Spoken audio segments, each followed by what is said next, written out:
tenho a plena certeza que neste vídeo você vai entender exatamente qual é a missão das duas testemunhas que aparecem em Apocalipse 11.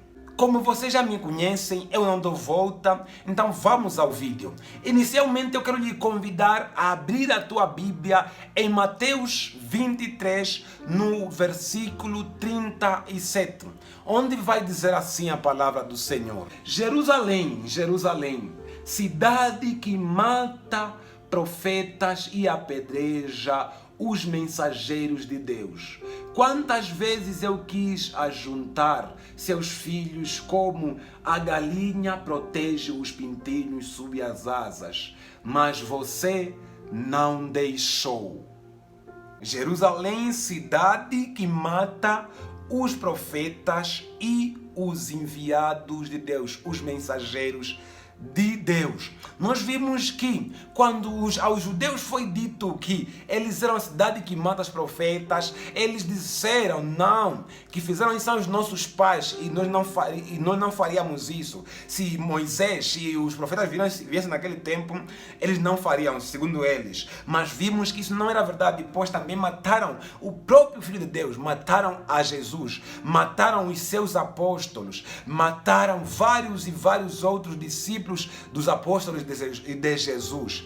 Então vimos que ainda mataram vários mensageiros, mataram vários enviados, mataram várias pessoas que tinham a missão de trazer a mensagem de Deus para Jerusalém. Em seguida, eu quero lhe convidar a abrir a tua Bíblia em Apocalipse 6, a partir do verso 9 em diante, onde diz assim a palavra do Senhor.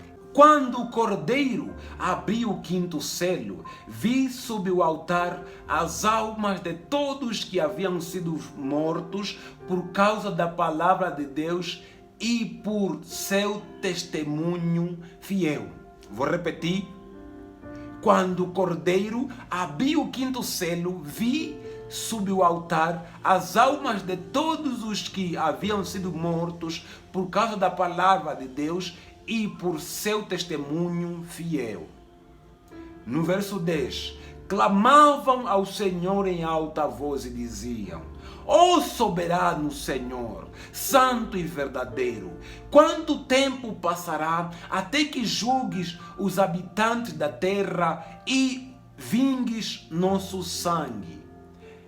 No verso 11, então a cada um deles foi dado uma veste branca, e lhes foi dito que descansassem mais um pouco, até que se completasse o número de seus irmãos, seus companheiros no serviço, que se juntariam a eles depois de serem mortos.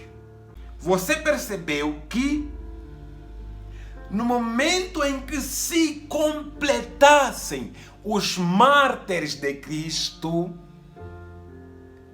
ali os habitantes da terra, aquele que matam os profetas, aquele que matam os enviados de Deus, aqueles que matam, aqueles que têm o testemunho fiel de Jesus Cristo, aí neste momento se completaria a taça da ira de Deus e aí seria derramada. Agora podemos ir em Apocalipse, no capítulo 11, no verso 3, que vai dizer assim a palavra do Senhor: darei autoridade, em algumas versões darei poder a minhas duas testemunhas, e elas se vestirão de pano de saco e profetizarão durante 1260 dias. Entenda uma coisa, aí está a falar das duas testemunhas. E o que vimos em Apocalipse, no capítulo 6, no verso 9? Quando o Cordeiro abriu o quinto selo, vi sob o altar as almas de todos que haviam sido mortos por causa da palavra de Deus e por seu testemunho fiel. Ou seja, lá há tempos atrás, houve várias e várias testemunhas.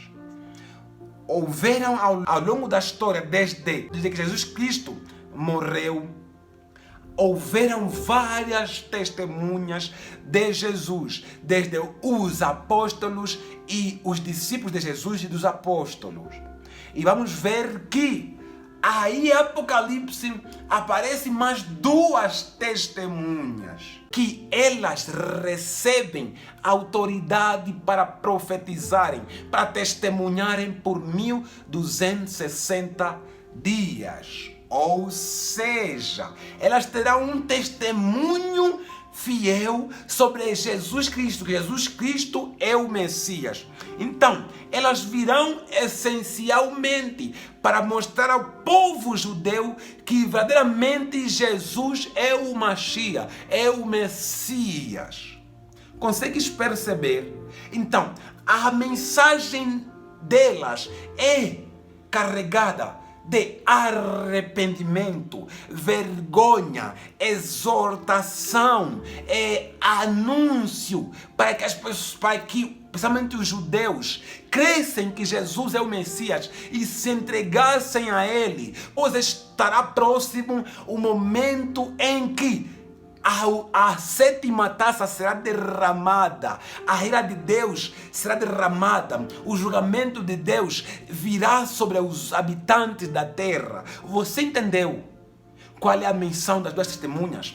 Não é diferente dos apóstolos, não é diferente dos discípulos daquela altura. Mas ela tem um detalhe bem mais singular, porque se eles não aceitaram a mensagem dos apóstolos, não aceitaram a mensagem dos discípulos dos apóstolos, nem dos outros discípulos de Jesus, agora precisam uma mensagem bem mais preparada, bem mais trajada, para que elas pudessem aceitar. Então, Jesus dará a elas poder como dos profetas, desde Moisés, desde Elias e vários outros, para que através das obras que elas realizarão, os judeus que não creem que Jesus é o Messias, vissem e a partir daí pudessem crer que verdadeiramente Jesus é o Mashiach, é o Messias. Você conseguiu perceber qual é a missão das duas testemunhas? Se conseguiu, deixa aqui nos comentários.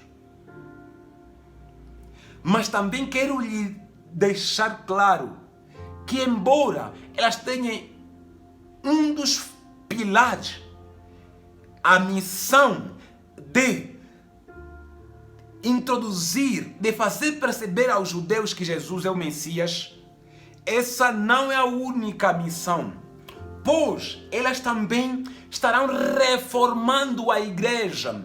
Hoje a igreja prega muita coisa que, para ser sincero, é meramente tradição. Em nenhum momento é doutrina, é dogma da Bíblia, é dogma da palavra de Deus. Então elas virão trazendo uma mensagem que também retifica aquilo tudo quanto são a idolatria que se instalou na igreja, aquilo tudo quanto são palavras falsas que estarão na igreja, hábitos e costumes que nada dignificam a Jesus nem ao Pai, que é Deus, o único e verdadeiro. Então, com a mensagem que elas trarão, poderemos perceber que até mesmo a igreja se sentirá afrontada, se sentirá indignada, enquanto que, sendo a igreja, devia sentir feliz com a mensagem que eles trazem, pois são enviados de Deus, eles também se sentirão afrontados, porque aquilo que andam pregado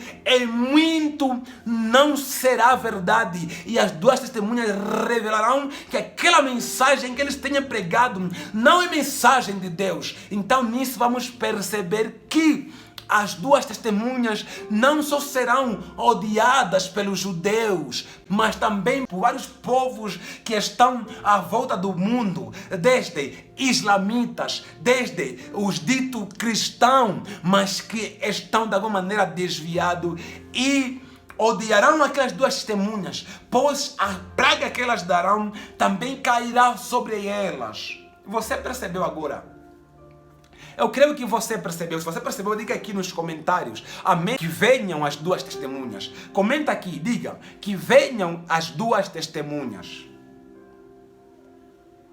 Comenta aqui, eu estou à espera. Que venham as duas testemunhas. Agora, eu quero lhe convidar a abrir a tua Bíblia em Apocalipse 11, a partir do verso 15, que vai dizer assim a palavra do Senhor. O sétimo anjo tocou a sua trombeta e fortes vozes gritaram no céu: o reino do mundo se tornou do nosso Senhor e do seu Cristo, e ele reinará para todo sempre. Os 24 anciãos que estavam sentados em seus tronos diante de Deus se prostraram com o rosto em terra e adoraram, dizendo: nós te agradecemos, Senhor Deus, ó Todo-Poderoso, que és o que eras, pois agora assumiste teu grande poder e começas a reinar. As nações se enfureceram, mas agora chegou o tempo da tua ira. E é tempo de julgar os mortos e de recompensar teus servos, os profetas, assim como teu povo santo, e todos que temem o teu nome, desde os pequenos até os grandes. É tempo de destruir todos que causaram a destruição na terra. Você percebeu que há aí uma semelhança com o que lemos em Apocalipse 11, a partir do verso 9. Pois ali Deus disse: é necessário que se completem os vossos conservos. E vimos que no momento em que as duas testemunhas morreram e se juntaram aos que estavam lá no céu, vestidos de uma bata branca, vestidos de uma vestidura branca, neste momento é dito que chegou o momento da ira de Deus e que Deus havia de julgar todos aqueles que mataram os profetas, mataram aqueles que adoram a Deus, mataram os servos de Deus. Você conseguiu perceber que as duas testemunhas são os dois últimos mártires. São os últimos mártires. Que no momento em que eles são mortos, ali se completa a taça da ira de Deus, a sétima taça. E quando for derramada, vamos ver que é a ira de Deus completa. A ira de Deus começa a se executar sobre os habitantes da terra. Você percebeu, certo? Se você percebeu, diga que sim. Que venham as duas testemunhas. Diga aqui nos comentários. Que venham as duas testemunhas. Diga aqui nos comentários. Que venham as duas testemunhas. Bem, o vídeo de hoje era sobre isso. Acredito que todos conseguiram perceber. Eu tenho a certeza que todos conseguiram perceber. Então fecha os olhos que eu vou orar mais uma vez. Senhor, obrigado pela palavra que o Senhor, no dia de hoje, transmitiu a nós. Pai, conceda-nos sempre entendimento para conhecer com mais profundidade a Tua palavra. Conceda-nos também, Pai, sensibilidade, Pai, para sentir a Tua presença, para caminhar nos Teus desígnios, Pai, para nunca nos desviarmos nem para a direita nem para a esquerda, mas sempre para permanecermos no caminho reto, para permanecermos sempre naquilo que é o testemunho daqueles que pregaram a Jesus Cristo fielmente. Ó Senhor, no santo nome de Jesus, lhe pedimos essas palavras e ademais esperamos também a graça que há no nome de Jesus. Amém.